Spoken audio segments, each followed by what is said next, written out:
Karena Hot bisa aja people.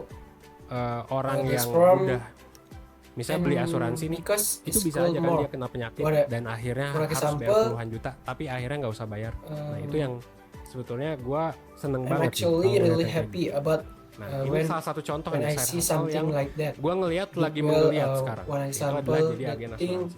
I see Ya growing meskipun gue now juga is nggak bilang becoming lu bakal is a langsung kaya growing dan lain sebagainya. No. insurance Justru di agents. sini So that I will like industri asuransi ask itu for harus maju insurance.